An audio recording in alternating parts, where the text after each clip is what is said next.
People pulse survey తమిళనాడులో DMK alliance కు పట్టం కట్టింది. డీఎంకే అలయన్స్ కు 125 నుంచి 145 సీట్లు వస్తాయని తెలిపింది.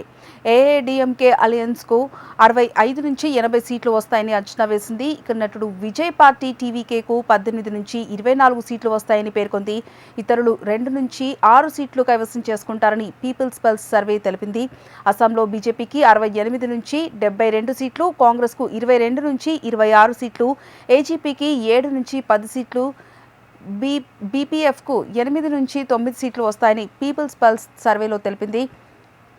కేరళంలో యూడీఎఫ్కు 75 నుంచి 85 సీట్లు, ఎల్డీఎఫ్కు 55 నుంచి 65 సీట్లు, బీజేపీ అలయన్స్కు 0 నుంచి 3 సీట్లు వస్తాయని ఎగ్జిట్ పోల్స్లో తెలిపింది. పాండిచ్చేరిలో ఎన్డీఏకు 16 నుంచి 19 సీట్లు, ఎస్పీఏకు 10 నుంచి 12 సీట్లు, ఇతరులు 1 నుంచి 2 సీట్లు వస్తాయని సర్వే పేర్కొంది.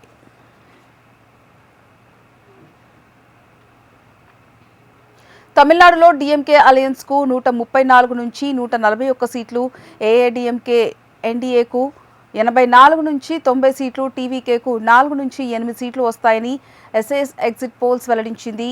వెస్ట్ బెంగాల్లో టీఎంసీకి 170 సీట్ల నుంచి 190 సీట్లు, బీజేపీకి 120 నుంచి 130 సీట్లు, కాంగ్రెస్కు 1 నుంచి 4 సీట్లు వస్తాయని పేర్కొంది.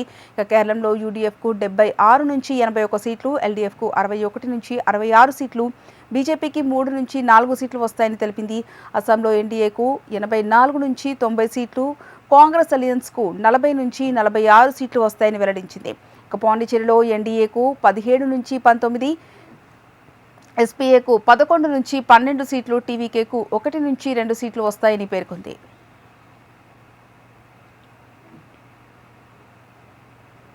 వెస్ట్ బెంగాల్లో టీఎంసీ 149 నుంచి 154 సీట్లు, ఎన్డీఏకు 136 నుంచి 141 సీట్లు, లెఫ్ట్ పార్టీ, కాంగ్రెస్ ఇతరులకు 5 నుంచి 10 సీట్లు వస్తాయని బీకాన్ ఎగ్జిట్ పోల్స్ వెల్లడించింది. తమిళనాడులో డీఎంకే అలయన్స్ కు 119 నుంచి 124 సీట్లు, ఎన్డీఏ అలయన్స్ కు 86 నుంచి 91 సీట్లు, టీవీకేకు 16 నుంచి 21 సీట్లు వస్తాయని పేర్కొంది. అస్సాంలో ఎన్డీఏకు 77 నుంచి 82 సీట్లు, కాంగ్రెస్ అలయన్స్ కు 38 నుంచి 43 సీట్లు వస్తాయని తెలిపింది.